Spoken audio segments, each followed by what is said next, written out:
மத்தேயு 5:17 வசனம்.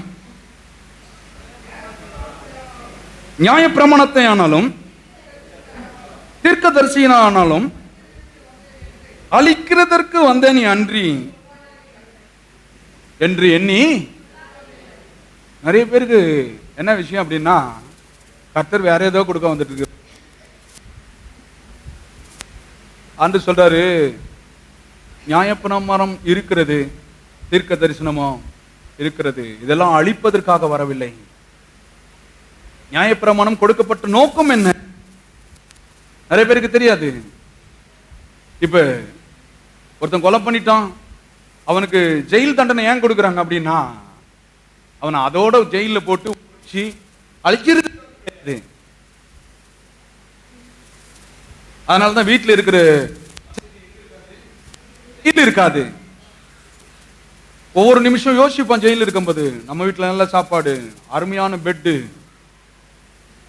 இனிமேல் நம்ம எங்க வரக்கூடாது, இங்க வரக்கூடாது என்பதற்காக தான் சட்டம் எழுதினவர் அழகா அப்படி எழுதினாரு, உன்னை கண்டிப்பதற்காக தான் சட்டமா தவிர தண்டிப்பதற்காக சட்டம் அல்ல. அதுபோல இந்த நியாயப்பிரமாணம் என்பது என்ன பாருங்க, கொலை செய்யாது இருப்பாயாக அப்படின்னு சொல்றாரு ஆண்டவர், இச்சியாது இருப்பாயாகன்னு சொல்றாரு. அப்படின்னா என்ன அர்த்தம்னா, இந்த நியாயப்பிரமாணத்தில் கொலை செய்வது அவ்வளவு ஒரு பெரிய பாவம் என்பதை அங்கே வலியுறுத்துகிறார். சட்டத்தை எழுதினவர், அதுக்கு பின்னாடி தான் சட்டமெல்லாம் வகுத்து எழுதினாங்க. ஏன் அதை கொடுக்கிறார் என்று சொன்னால், கொலை செய்கிறவன் நியாயப்பிரமாணத்தின்படி அவனும் கொல்லப்பட வேண்டும் என்று சட்டம். அப்படி கொல்லும் போது ஒரு 10 பேர் பார்ப்பான், இவனை இது மாதிரி கிடைச்சது. அது எதற்கு, அப்படி தப்பு பண்ணும்போது நம்மையும் அந்த தண்டனைக்குள்ள என்ன பண்ணிரும், கொண்டு போயிடும். அது நம்மை திருத்துவதற்காக தவிர தண்டிப்பதற்காக அல்லவே அல்ல. இந்த நியாயப்பிரமாணத்தை வச்சுட்டு இன்னைக்கு அநேக சபைகள்ல கர்த்தர் உன்னை காலை ஒடிச்சிருவாரு, கையை ஒடிச்சிருவாரு. நான் ஜெபம் பண்ணா உன்னை என்ன பண்ணிடுவாரு, ஊதிடுவாரு. ஊதுகிற கர்த்தர் எல்லாம் இல்ல. ஆண்டு சொல்றாரு, உன்னை சிச்சிக்கிற கர்த்தர். சிச்சிப்புன்னு என்ன தெரியுமா, கண்டிச்சு உன்னை அழகா வழி நடத்துவாரு. நான் ஒரு வீட்டுக்கு போயிருந்தேன் பாருங்க, பிள்ளைங்க பாருங்க, யாராவது வீட்டுல உள்ள கூட போகாது. வீட்டுக்கு போயிருந்தேன்,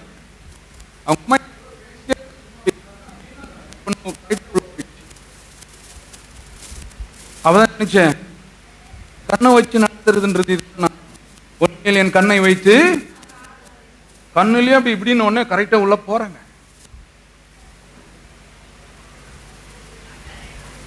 ஏன்னா அது சைகை புரியுது. நான் சொல்லுகிறேன், நம்மை வழி நடத்துகிற தேவாதி தேவன் நமக்கு ஒரு வழியை வைத்திருக்கிறான். அது வார்த்தையின் வழி. கரங்களை தட்டி தேவனை மைப்படுத்துவோம். நம்ம கரெக்ட் பண்ணணும்னா வார்த்தையை தவிர வேற எதையும் போதிக்க மாட்டார் அவர். எதையும் ஒரு ஒதுக்கே கிடையாது. ஒரு 4-5 வருஷம் இருக்கு, கடந்து போயிருவோம். வாசிப்போம். யோவான் 1:1 ஆதியிலே வார்த்தை இருந்தது, அந்த வார்த்தை தேவனிடத்தில் இருந்தது, அந்த வார்த்தை பாருங்க. என்ன ஒரு சிஸ்டர் கேட்டாங்க பாருங்க, நீங்க எப்ப பாரு வசனத்தையே பிரசங்கம் பண்றீங்க, வேற என்ன செய்ய சொல்லணும் அப்படின்னு கேட்டேன். அவங்க சொன்னாங்க, நீங்க கொஞ்சம் அந்நிய பாஷை பேசி எதில் விடுங்க,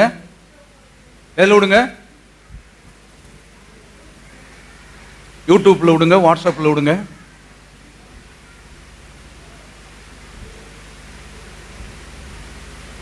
தூங்கி எழுந்து கேட்டாலும் தேவன் சொல்லுவார், வார்த்தை தான். அதங்க சொல்றாரு, எல்லாம் சொல்லுவோமா, ஆதியிலே வார்த்தை இருந்தது, அந்த வார்த்தை தேவனிடத்தில் இருந்தது, அந்த வார்த்தை தேவனாகவே நமக்குள் இருக்கிறார். கரங்களை தட்டி தேவனை மையப்படுத்துவோம். சும்மா கேட்டேன், ஆவினே என்னன்னு கேட்டேன். ஐயோ உங்களுக்கு அது கூட தெரியாதா அப்படின்னாங்க. உண்மையிலே தெரியாது சத்தியமா அப்படின்னு. உருள்றது அப்படின்னாங்க.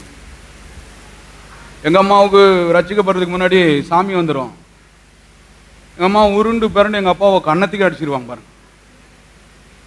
அப்ப எங்க அப்பா சொல்லுவாரு, என்ன நார்மலா இருக்கிற நேரத்தில் அடிக்க முடியாததுனால என்ன பண்றா இப்ப அடிச்சு பழி தீர்த்துக்கிறா அப்படின்னு. உண்மை. அதான் சொன்னேன், அங்க சாமி வந்துருச்சுன்னா உருள்றது பிறல்றது குதிக்கிறது 10 பேர் பிடிக்கணும். அது அப்படியே ஊடுருவி கிறிஸ்துவத்துக்குள்ள வந்து சபைக்குள்ள வந்து இப்ப எங்க வந்திருக்கு? இங்க வந்திருக்கு. இயேசுவுக்கு ஒரு பேர் இருக்கிறது, அவர் அன்பாகவே இருக்கிற தேவன். எத்தனை பேர் விசுவாசிக்கிறீர்கள்? அன்பால தான் எல்லாரையும் மன்னிப்பார், அன்பாலே எல்லாரையும் குணப்படுத்துகிற தேவாதி தேவன். திரும்ப சொல்லுவோம், ஆதியிலே வார்த்தை இருந்தது, ஆதியிலே அந்நிய பாஷை இருந்ததுன்னு போட்டிருந்தது, ஆதியிலே ஜெபம் இருந்ததுன்னு போட்டிருக்காங்களா? ஆதியிலே வார்த்தை தான்.